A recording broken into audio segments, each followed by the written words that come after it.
Hello and welcome to the show. I'm Liz Spate. Now, it's a subject that most of us don't want to discuss, although about 20 million adults in the UK will have suffered from diarrhoea in the past 6 months. The most surprising thing is that nearly 2/3 of sufferers don't treat their symptoms.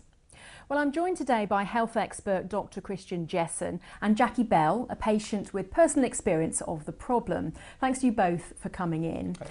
Now let's start off by talking a little bit about what exactly diarrhoea is. We all know what it is, but what sort of causes it? What is your body doing? What's actually going on? Well, it's very simple. You have muscles in your gut wall that push the poo along. If they do this too fast and become too excited, obviously they push everything through too quickly, and that's one of the causes.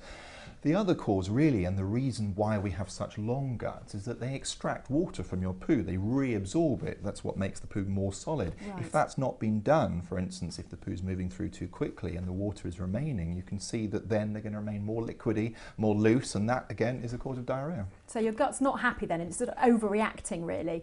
What causes diarrhoea? We know sort of the bugs and things, but there are lots of different causes actually, Yeah, there's a whole host of causes actually, but more acutely, apart from bacterial, viral and parasitic infections, I'd say what you and I are more likely to suffer from is probably stress-related and anxiety-related causes. So when you get nervous, that does have an effect on the gut and can give you diarrhoea. It's well known that spicy foods, curries can cause diarrhoea, alcohol can cause diarrhoea. We know that some women before their periods can also, because of changing hormone levels, suffer from diarrhoea as well. So those are probably the more common things. Okay, let's bring Jackie in here. Tell us a little bit about your story. When did you first start suffering? I started about 10 years ago, and I noticed it was sort of stress related. Right. I couldn't put my finger on any food that would set it off, and it became a bit embarrassing. I went to the pharmacy and they gave me some pills which seemed to work. And what happens now, if I'm at home, I can cope with it quite easily. I get these terrible crampy pains, feelings like I've been punched from inside.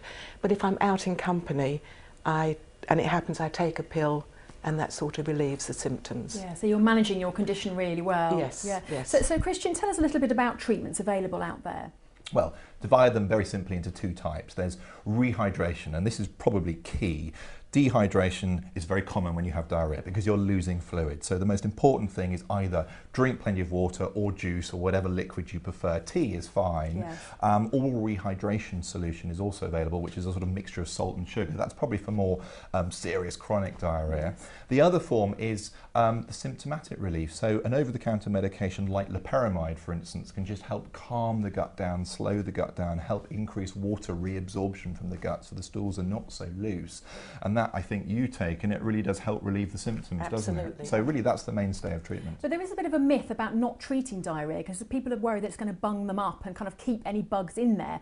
What would you say about that? I'd say it's partly true and partly false. I think if you have a nasty bacterial cause, a Campylobacter, Salmonella, and you're getting high fevers and cramps and blood or mucus, then absolutely it's best to go and seek medical advice because you may actually need antibiotics.